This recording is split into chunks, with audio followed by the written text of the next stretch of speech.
पूरे देश में जो पुलिस ने, इस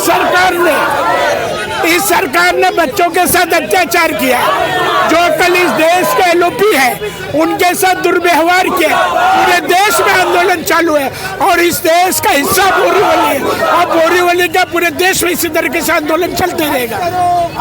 ये वही तो मैं कहना चाहता हूँ, ये देश में पहली बार हुआ है कि एलओपी के लीडर को, जो इस देश का विरोधी पक्ष का नेता है और 138 साल पुरानी पार्टी का नेता है, उसको इस तरीके से अरेस्ट करके ले जाना ये बड़े दुर्भाग्य की बात है। और इससे जो संविधान है, जो हमारे लोकतंत्र है, उस लोकतंत्र की हत्या करने की कोशिशें कर रही है सरकार, उसके विरोध में हमारे सब रोड पे उतरे हैं। इसी तरीके से हमारे रोड पे आंदोलन चलते रहेंगे।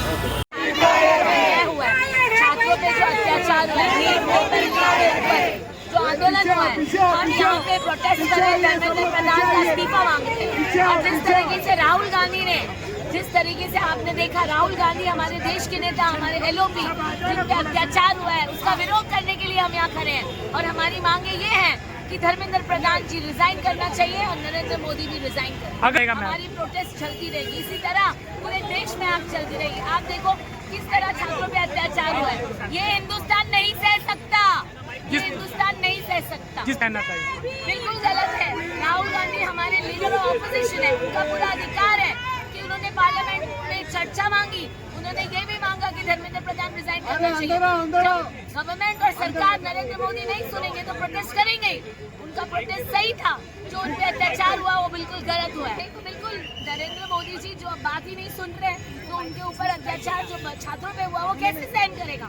वो राहुल गांधी जिस तरीके से छात्रों के कपड़े फाड़े गए, जिस तरीके से उनको मारा गया, डंडों से मारा गया, जिस तरीके से उनके ऊपर अत्याचार हुआ है, कितने लोगों को फ्रैक्चर हुआ है, ये राहुल गांधी ने कैसे सहन करेंगे। तो उनको प्रोटेस्ट करना है। अगर वो नरेंद्र मोदी के सामने गए हैं तो उनकी आंखें खुलनी चाहिए कि किस तरीके से अत्याचार हो रहा है छात्रों पे। ये हमारे देश के फ्यूचर है।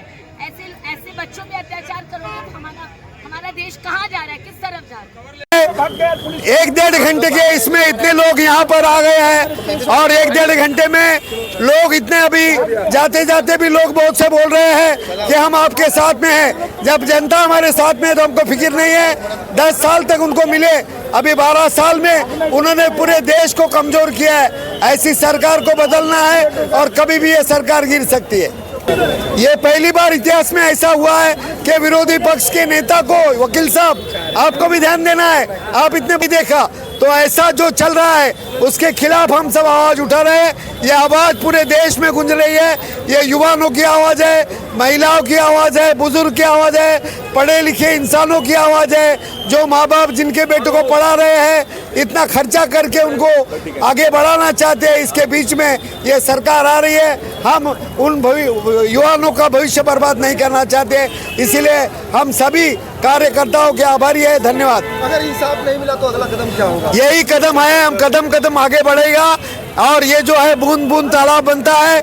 अभी एक आदमी जमा होगा और बहुत बड़ा जनसागर आपको आने वाले दिनों में दिखेगा। चाहे हमें मंत्रालय का घेराव करना पड़े या हमें पूरी मुंबई बंद करना पड़े।